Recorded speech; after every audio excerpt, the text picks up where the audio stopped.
Okay, Jai Hind everyone. I am Achintya Kumar Pandey. I am Assistant Professor in Department of Information Technology.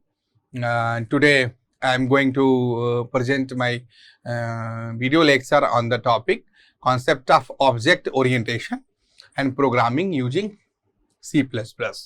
Okay. So, there are certain types of programming aspect. I mean, we have procedural programming, we have object orientation programming, we have XML and so on. Okay. So, in early day, we do procedural programming, and today we are the most recent development in the programming is the object orientation programming. Object orientation itself, it is based on the object based and object oriented programming. Okay.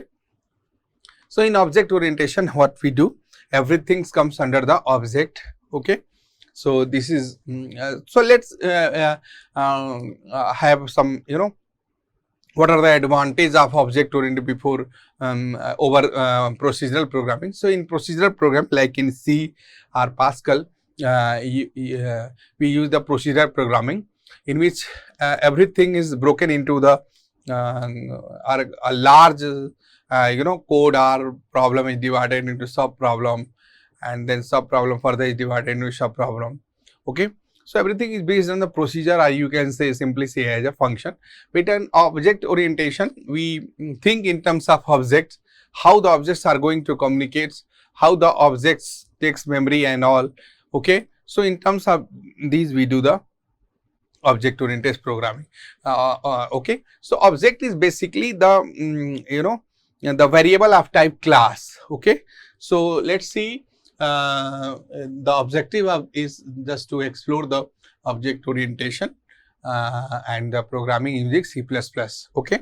So, these all are the basic characteristics of object oriented programming, where we would need the object class, abstraction, encapsulation, inheritance, overloading, polymorphism, dynamic binding and message passing. So, we just cover one by one what are the object, what are the classes. Like if we say int a, so a becomes the variable of type integer a.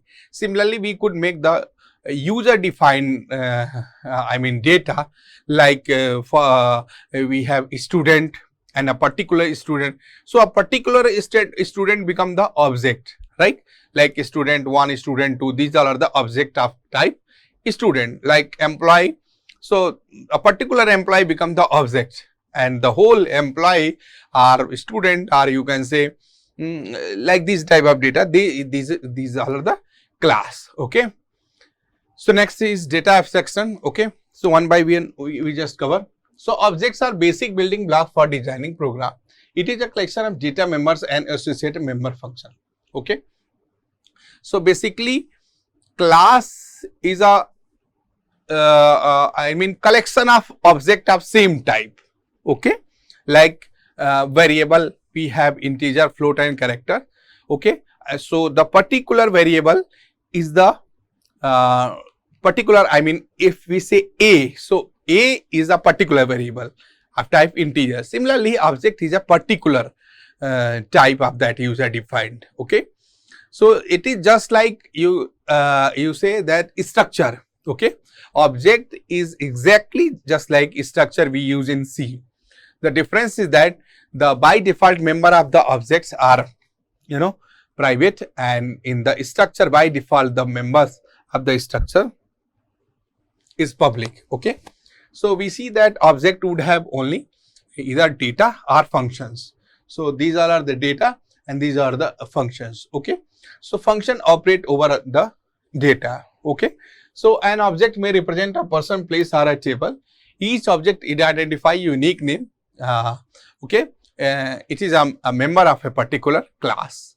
For example, we could see apple, orange, mango. These are the object of type fruit. So, fruit become the class. So, class is a basically collection of objects that have identical property, common behavior and shared relationships. Okay. So, objects can be made user defined data type with the help of class. Okay.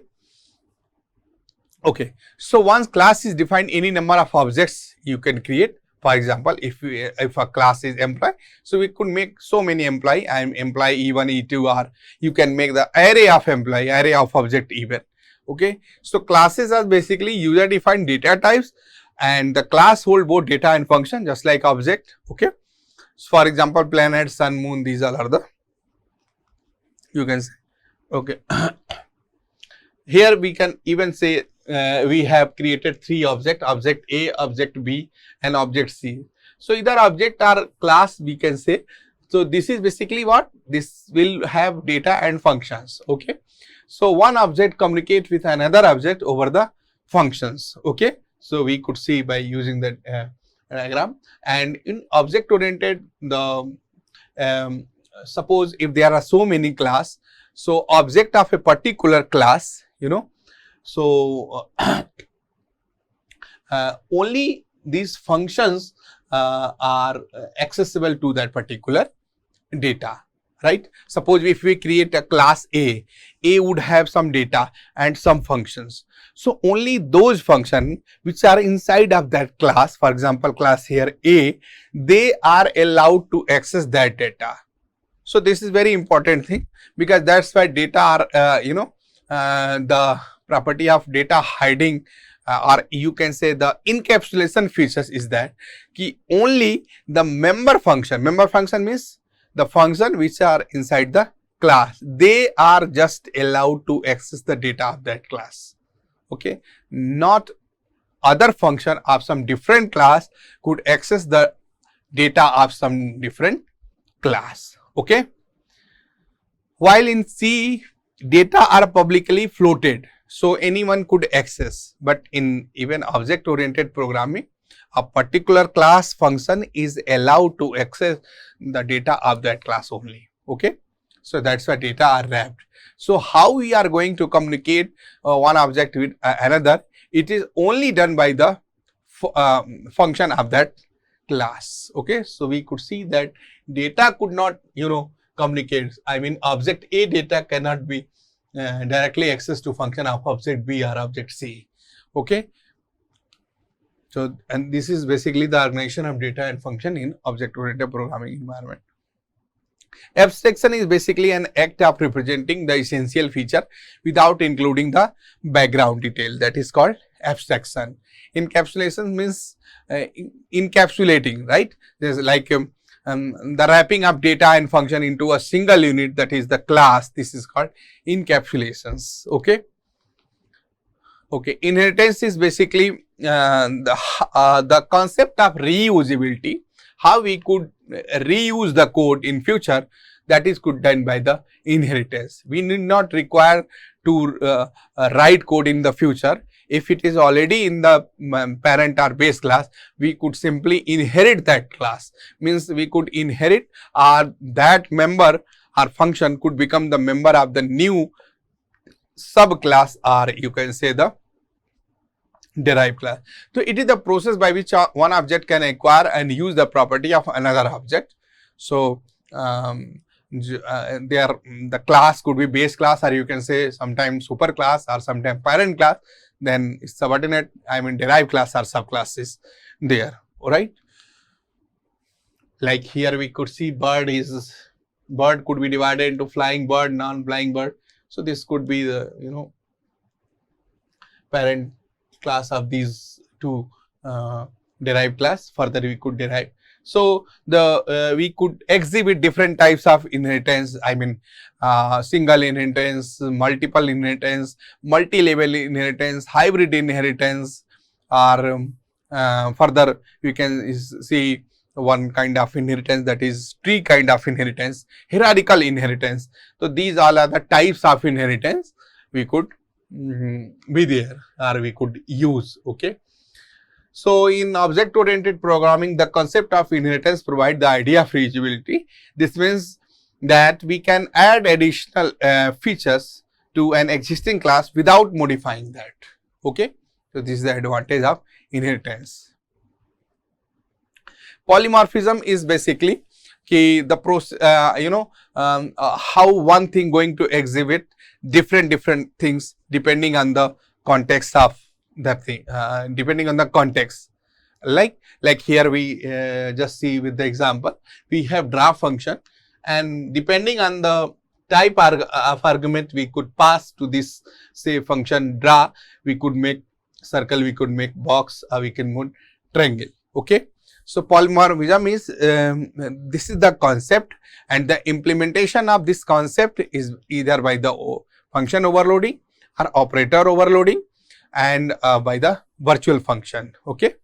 So operator or function overloading, this is the method to implement the concept polymorphism.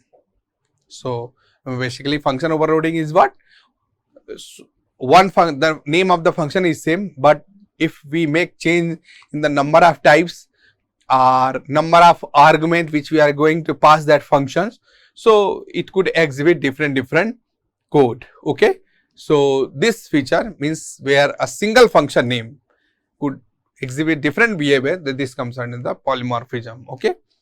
Like here we could see, if we pass the circle, so I mean, if we pass say one argument, for example radius, it become the object become the triangle become the circle. If we pass the say two argument like length and width, then it becomes so box or rectangle. If we pass three, then we could make triangle and all, right? Okay. So overloading is basically the implementation of polymorphism. So here we see the two types of overloading. One is function overloading, second one is operator overloading. Function overloading means the function name is same, but depending on the type of argument, number of argument which we pass to the function, it exhibit different behavior. Okay, different code running. Okay. So basically polymorphism would be achieved at runtime as well as the compile time. Okay. So what compiler does, depending on the match of the argument, compiler run particular code. Okay. If for example, if we calculate the area, okay, and if we pass single argument, it will match single argument code. So it will calculate the area of circle, but if we pass two argument to that particular say function area, then it will calculate the area of rectangle. Even we pass argument, then it could calculate the area of triangle. Okay. So when an existing operator, similarly, and the same thing could be done over the operators. So when an existing operator operates on new data, then this becomes the operator overloading. So function overloading means two or more function have same name but differ in the number of argument or data type of arguments. Okay. Then is dynamic binding and message passing. So binding is basically the process of connecting one program to another. Okay. And it is the process of linking the procedural call to a specific sequence of code or function at runtime or during the execution of the program. Message passing is basically done by the sending message to objects. A message for an object is request for execution of procedure or function. It involves basically specifying the name of object, the name of function, that is the message, and the information to be sent. For example, here we could see that if suppose we have employee object or class. Okay. So this is the object employees. For example, we have capital employee is a class and this is small employee is a object. So this is the name of object. This is the name of message, that is a function, and this is the argument which you pass, I mean name. So this is the way by which message passing could be achieved. Okay. These all are some advantages of object oriented programming. The program are modelized based on the principle of classes and objects, and code duplication, code reusability, data encryption, inheritance. These all are the basically advantages of object oriented program. So how we going to program these into the using the class and object. So we could see, for example, let's see we want to have some I mean some information of particular persons we are going to store and we are going to display using C++ program by using the concept of class and object. So we create just like as a class person, this become the class. Okay. And we have just taken the name as a string, then age as a integer. So this is not either public protected or private. So by default this name and has become the private. If we do not write any particular access is specifier, I mean public, protected, private, then by default it becomes the private. And we have used get data just to, scan or input some data, and this function display just to display the store data. Okay. So this is the syntax how we are going to use this member function. So this become the member function, this become the member variable, okay, or data. Okay. So only this function will be allowed to access this particular data. The syntax in C++ is simply, we would have to use the return type of the function, then the name of the class followed by scope resolution, and you just name the function, for example, get data. Similarly, we use enter name and age, we could scan or take input from the keyboard by using cin function. Okay. Similarly, next function display. So we would have to use the return type of the function, that is void.